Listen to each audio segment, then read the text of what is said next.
Hello, everybody. My name is Dell.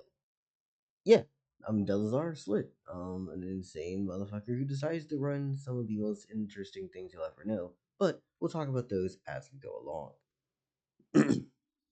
This is over the Sarcastic Productions. You don't need an introduction to them. And congrats, it's the spooky month. Let's talk about the spookiest thing of all: the unscriptural specter of grief. Huh? Neat. Yes, links will be in the description. Please go down and support them. Thank you. Also, Aurora is dope as fuck, and I need to get caught up again. You know, I feel like we as a culture have kind of lost sight of what a ghost really is. First point of order, I don't personally believe in ghosts. I don't think there's any sort of tangible, supernatural emanations from beyond the veil that cause spooky happenings in their proximity. My working theory is that death is the end of it, and the ripples in the world you leave behind are the only ghost you can expect to deposit. What I do I believe do in like is that. being haunted, because that's not supernatural at all. That's fully internal. I believe that after you lose someone or something, everything in the world that reminds you of what you lost aches like an open wound. You'll catch glimpses of them in familiar places because you expect to see them there, and the world doesn't make sense in the same way without them in it. You'll see a stranger move like Mm-hmm. they did, or laugh like they did, and it'll hit you like a truck. You'll want to text them about the news in your life, because you always told them about that sort of thing. They won't be there to do what your mind says they This reminds me of one of the. That's a dark topic. Nah, fuck it. Who cares? Hi, I'm about to talk about dark things that may or may not involve possible bad outcomes for one's own life due to their own hand. Cool. I know that at one point I had a horrible bout of like suicidal ideation and was basically contemplating making a series of like, for those who were close loved ones, a series of text messages that would happen every day and time them so that for the next 3 years after I was gone, they would have me still giving them calls and texts and voicemails and emails delayed. I don't know what the fuck was wrong with me though, because doing that would be absolutely dreadful. Especially since I planned to make sure that the first one would have one of blank amount of them on it, right? So like you would literally be able to count down the days until I'm permanently gone. Damn. Yeah. Anyways, let's continue. should be doing, but they're in your head and they'll shape the way you see the Wait, did this world motherfucker because just you'll have a remember how ghost they face on it? shaped the world What the around them. hell? Human memory is Alright. associative and largely uncontrollable. When you lose someone, they'll persist in your memory everywhere you expect them to be. That is being haunted. No ghost required. In fact, I think this is where the modern concept of the ghost almost harms our understanding of what a haunting is. In modern stories, being undead Mm-hmm. is basically just another way of being alive. Vampires may be different than they were before they got turned, but they'll still be people with thoughts and feelings and all their old memories and the potential for character development. Zombies are less glamorous and more unsanitary, so they're still usually portrayed as mindless, but thinking zombies with memories and I actually really like the idea of a ghost basically being a spiritual person with Alzheimer's effectively. Like, yeah, no, they're still the same person, but there's no learning, there's no development after it. Any problem or idea that they had, no matter how fucked up Meemaw's racist ass was, she literally will not grow past it because she's dead. There is no more learning. There is no more enjoyment. There is no more evolution of character. They're a ghost. personality are absolutely a thing that shows up, and ghosts can range anywhere from a shadowy echo of who they were in life to a full continuation of the exact same person they used to be. Stripped of the innately evil, unholy implications that they had back in the Dracula days, undeath is just more life now. Characters don't have to die, they can just change form. And narratively, I don't hate this reframing of the undead. I like unpacking the concept of monstrosity, and honestly, it's always good to take any worldview that could be used to reclassify real human beings as inhuman monsters that must be destroyed for the good of all with a hefty shot of salt. So this is kind of wins all Mm-hmm. round. I spent some time in college reading up on historical vampire lore, and it's truly alarming how many of the diagnostic criteria for it are just a new guy in town who seems a little weird. Modern ghosts are capable of That's growth, terrifying. change, and guidance. They're characters in their own right. Kill They anyone can who doesn't return seem from death normal. to provide Hmm. information and closure to the living. Hmm. But classical ghost stories didn't really do this. Ghosts didn't give closure, they were a sign that something needed closure. A classical ghost story is rooted in an unanswered question or an unresolved injustice or an old tragedy that will never be healed because the participant is too dead about it. If a ghost is a character who can grow and change and answer questions and explain things and For reference, I'm also watching this to give ideas for what I'm planning to do for campaign lore. I have my equivalent of the afterlife be basically amoral, or at least not based on a moral justification for where you go, but instead you just rewatch your life on an infinite loop for eternity, right? The speed at which you fast pass through that rewatch though is based off how calm you are. So as you're like first getting there, anxious and scared, it's flashing by so quickly. But as you relax, you can kind of just stop and settle out until eventually, hopefully, you can find at least one memory that's good and just come at peace with it and stay in that single moment of contentious niceness. At least I believe that would be the best option. But I do have a thing where like you have to drag people's souls to the fucking afterlife because, well, a soul without a reason or a shell is way too damn strong. Too much will, too much energy. I like this idea though. That a soul may be a ghost because they have some unfinished business. I might implement that soon. do stuff, then their presence isn't a haunting, it's just a story they're in. A ghost doesn't capture the feeling of being haunted because we aren't haunted by presence, but by absence. There's someone who isn't here, and they won't let us forget it. That's what makes it a haunting. Shut the fuck up.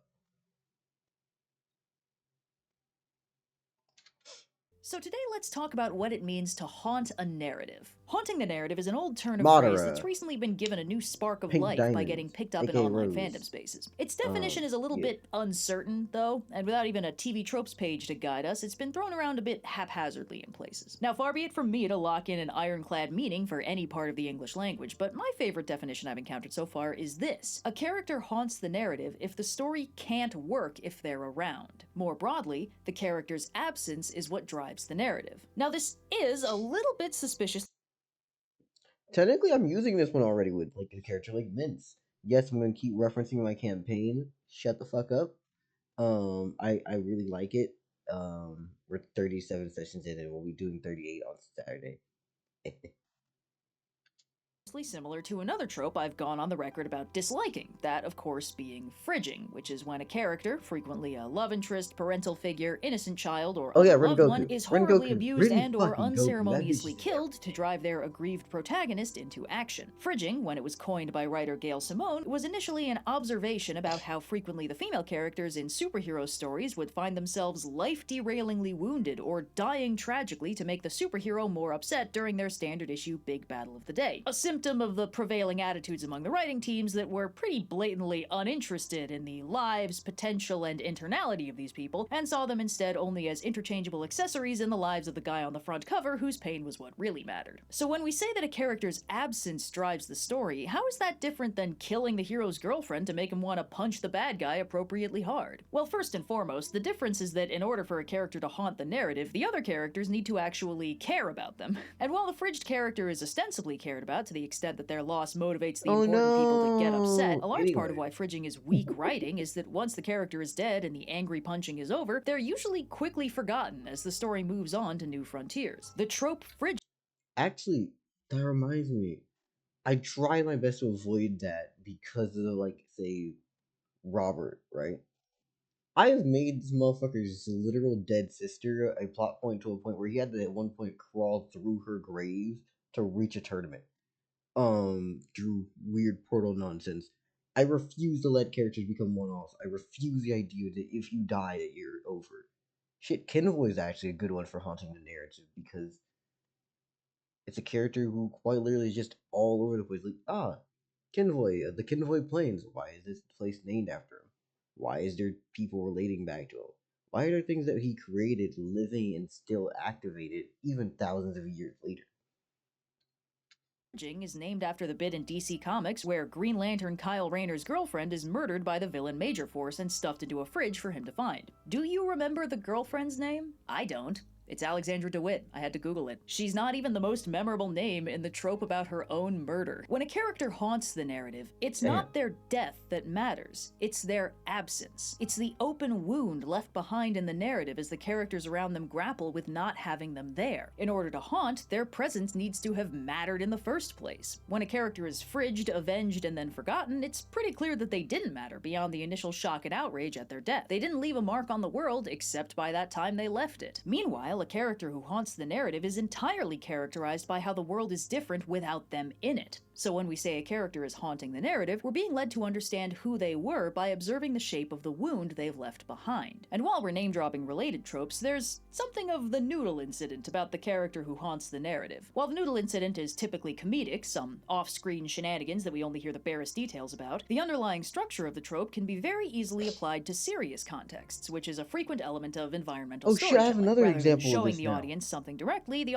I have fucking John, a man who's a lawyer and has tried to change everything, and was referenced as like Phildrick's uncle, Jane's brother, friend of insert person. Oh yeah, that's the guy who used to fucking try to change the city and things. Yeah, no, I have done this trope before. Alright, I may not need to watch this just for the sake of like learning how to do it, but more just getting more examples. Alright. audience is only shown its aftermath and is left to extrapolate what they can from the limit. By the way, everyone who's watching this is me just ranting about dumb shit and my own ideas. If you have things that you want to talk about writing wise, please comment them below and I will just message all of you back. Within 24 hours, hopefully. Okay, within 48 hours, I can guarantee. Maybe. Depends on how fucking busy I am.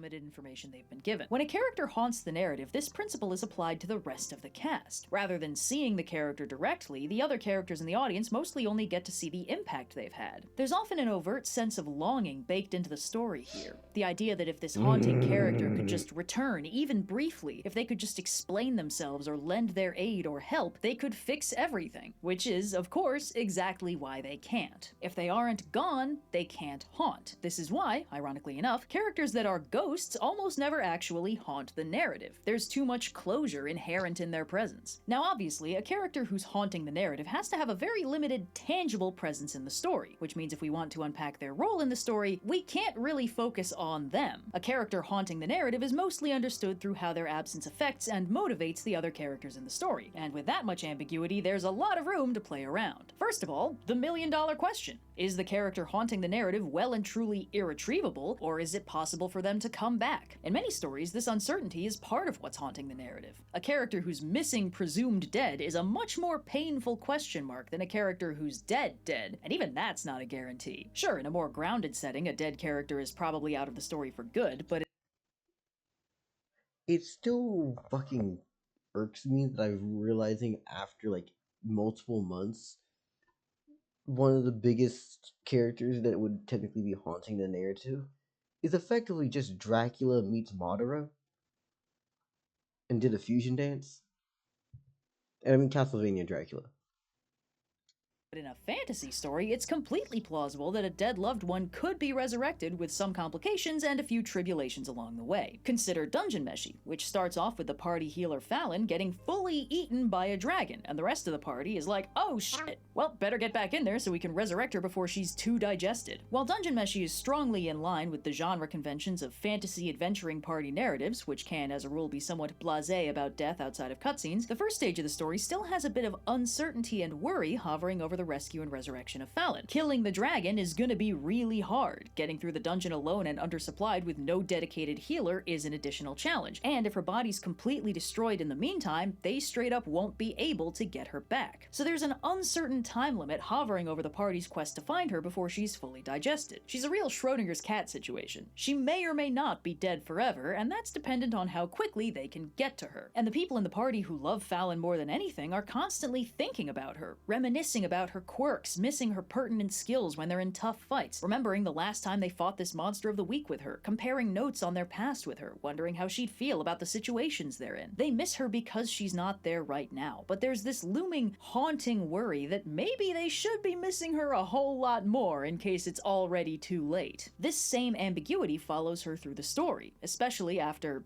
Spoiler alert for this part, although frankly, if you manage to avoid the massive amount of fan art spoiling this plot twist, I'm genuinely impressed. I've never seen a single episode of Dungeon Meshi, but fuck it, hit me. She's successfully revived by the party, and then transformed by the Dungeon Lord into a replacement for the dragon they killed. This new Chimera Fallon is an entirely new painful ambiguity for the party to figure out, because she doesn't actually seem to be Fallon but a dragon now. Fallon likes them, and as a rule isn't on board with killing people, but this giant monster wearing her upper half seems a-okay with it. Is she being controlled? Is she still in there? Is she aware of what's happening? If they kill and revive her again, will the same thing happen? If they kill the Dungeon Lord, will that be enough to save her? Is she gonna have a giant dragon for a bottom half forever? Schrodinger's cat is back on the table. She's gone right now, and she may or may not be already gone forever. You may have noticed that fantastical settings can contrive far more ambiguous fates than just being dead, and that can contribute heavily to how haunting a haunting of the narrative really is. Perhaps a little surprisingly, given the aesthetic and tone, the poster child for uncertainly haunting the narrative is Steven Universe. Oh yeah! The entire story is set in motion by Steven's mom, Rose Quartz, sacrificing her form to have a baby that carries her gem. This is an entirely new, unprecedented idea, and nobody knows what it's going to mean. Gems typically can't die, since their bodies are decorative and reform quickly if destroyed. If their gem is shattered, that's extremely bad for them, but their individual body parts can still manifest out of the pieces, and a diamond's power can stick them back together again. As an attack, the diamonds were able to release a power that corrupted several gems by damaging their minds and turning their bodies into monsters, but that's still not dead, and it turns out to be reversible. Steven Universe presents a smorgasbord of fates worse than death, but death, an actual permanent ending, isn't really a thing for the gems. So when Rose Quartz grows a whole baby who inherits her gem and her powers, the question haunts the other gems. Is Rose Quartz still in there? Shut the fuck up. Go the fuck away. Go the fuck away. Get the fuck out my way. If they just took the gem out of the baby, could she come back? This uncertainty is only part of why Rose Quartz haunts the narrative in a uniquely painful way. One kind of fascinating element of the story format is that, as an audience, we see Rose Quartz's character development in reverse order. The version of her we first hear about is the person she was at the end of her life. Kind and saintly to the point of being absolutely beloved and revered by her friends. Powerful, beautiful, loving, could do no wrong despite clearly believing she was deeply flawed and personally responsible for the weight of the world. For everyone but Pearl, this is Rose Quartz, the only one they've ever known, and they miss her presence and her leadership while Steven feels like he has this impossible role model to live up to. But as the story continues and we learn more about the diamonds, we get the first big reveal, which is a spoiler if you're worried about that sort of thing. Before she was Rose Quartz... I'm sorry. If you're watching this video with her on the... Wait, did they change the thumbnail? Oh, shit. Anyways, if you're watching this video and this motherfucker is not who you thinking of, what's wrong with you?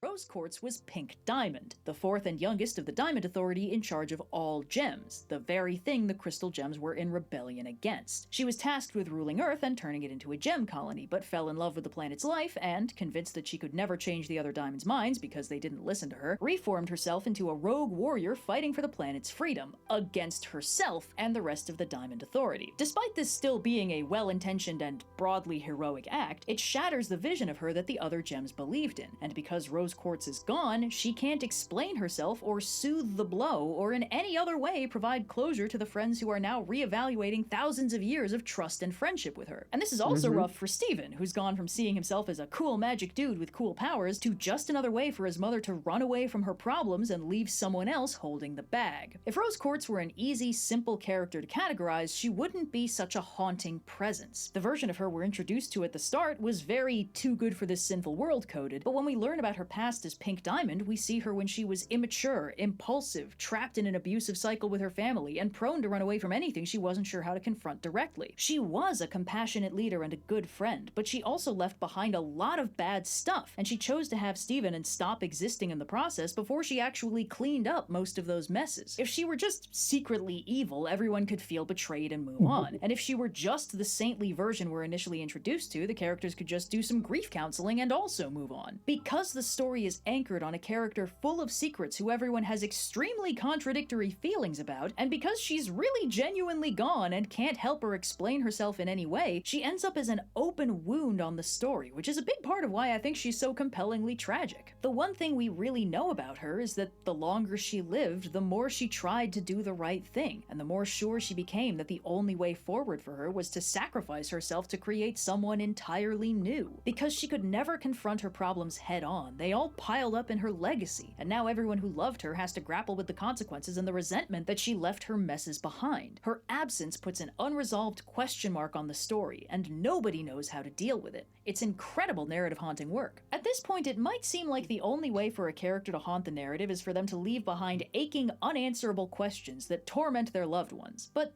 circling back a little to the nature. Please tell me we have Madara. I know that we're probably not, but like, Madara, please? Oh, Freerun. I saw it. Yep, of course. Of grief. Despite the ache, grief is not unilaterally bad feelings. Sorry, losing a aching person, there to, missing them like, and what they hunting the brought into your native life, that's always going to be as a sad. villain But is an grief is interesting memory. idea. It's carrying a person with you. It's the indelible mark they left on you from when your lives were intertwined. In some stories, grief is a gift, and personally, I've never seen it done better than in Freerun Beyond Journey's End. The story of Freerun starts at the end of a 10-year journey to destroy the Demon King, the stuff that JRPGs and 7-season anime series are made of. Our party of heroes are celebrated throughout the land for their legendary achievement and reminisce together about the good times and how strange it is that their time on this adventure is over. But one of the party members, Freerun the mage and the only elf in the group, doesn't really see what all the fuss is about. After all, the quest was only 10 years long. She's spent far longer than that working on tricky spells or practicing techniques. It was a good journey, but it wasn't a big deal or anything. This is less than 1% of her entire life. At her suggestion, they agree to meet back up in 50 years' time to watch this meteor shower together again, and then they go their separate ways. 50 years later, oops, that's a long time for humans, and Himmel the hero has shrunk into an anime senior citizen. Surrounded by his friends and loved ones and reunited at last with his old party, he peacefully passes away as the stars fall overhead. And so Freerun realizes that because she was so used to having all the time in the world to work on projects, she neglected to consider that her time with these people was limited. Connecting with people is hard and confusing, and she didn't figure that out until it was too late to connect with him. This is approximately how I was pitched the show the first time I heard about it, and it sounded like an enormous crushing downer. She figures out the power of friendship at her dead friend's funeral when it's too late to do anything about it? What? I mean, yes. I was sorry for Rerun, and I was going to continue. It's just, it's one of those things where I want to sit the fuck down and I want to watch it. I don't want to fucking get up again. I can't do that.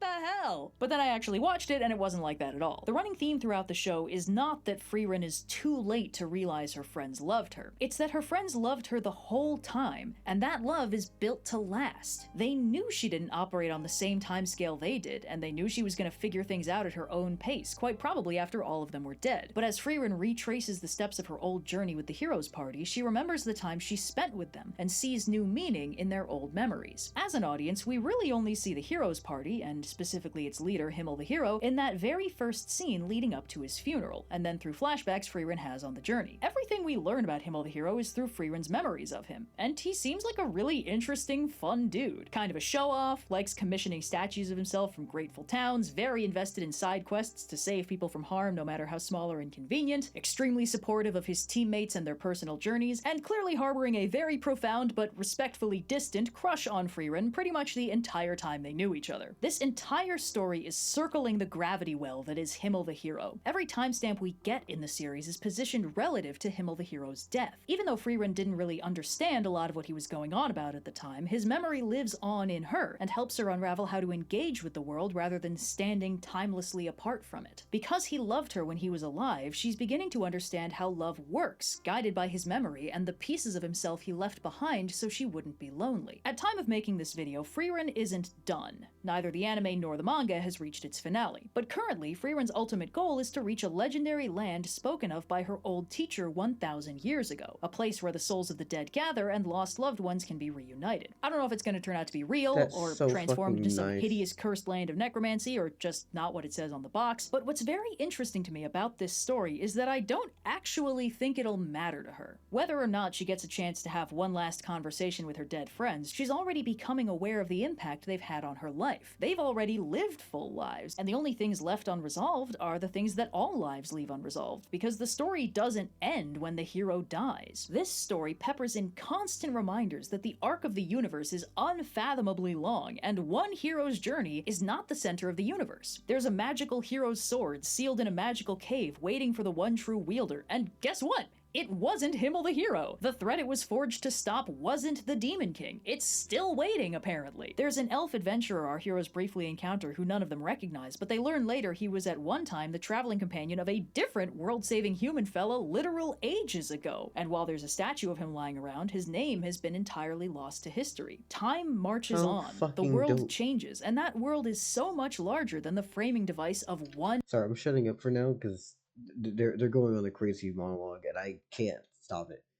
Adventure story. Freerun as a story seems to operate on the understanding that of course the narrative is haunted. Things always end eventually, and they leave behind relics and recollections and forever change how we see the world even after they're done. The world is changed by our passage through it, and those changes persist even if everyone forgets us. And that's not tragedy, that's the immortal persistence of love. The things we love are changed, and they remain changed even if they forget us. And even if time runs out, it's never too late to follow the tracks where the love passed through. A haunting of the narrative is an acknowledgement that things don't stop mattering after they end. Someone doesn't need to be in the story to profoundly impact it, and while their absence is an open wound, it's also a reminder of their presence and their consequences. It hurts, but it can be the good kind of hurt that reminds you you're alive. I really did set out to make this video mostly about fiction this time, I promise. I can't keep getting away with this. So, yeah. It's over, isn't it? Nope. Red, I love you, but you can't hit me with a song like that. As soon as I end this fucking video, I'm listening to it. Fuck it. Isn't it over? It's over, isn't it? Isn't it? Isn't it over? You won, and she chose you, and she loved you, and she's gone. It's over, isn't it? Why can't I move on? Get the fuck out of here. Ugh, fucking weird card commercial. Anyways, links in the description. Go down there and support them, please. Oh, and I guess I gotta show you some of the things I'm working on. What the fuck? I didn't push any buttons for you, bitch. Ugh. Anyways, links will be in the description. Please go down there and check them out. Yeah. Oh, by the way, here's a little animation I'm working on. It will drop on Halloween on the art channel. Wally, I swear, man, it's fucking late. Come on. Please don't fucking buy some dumb shit. I want us to actually have money to get rent. Did you have to send me at fucking 12 in the morning, man? Okay, I think that's about time. Oh, what the fuck? Holy shit, it's moving! Fuck, fuck, fuck, fuck, fuck, fuck, fuck, fuck!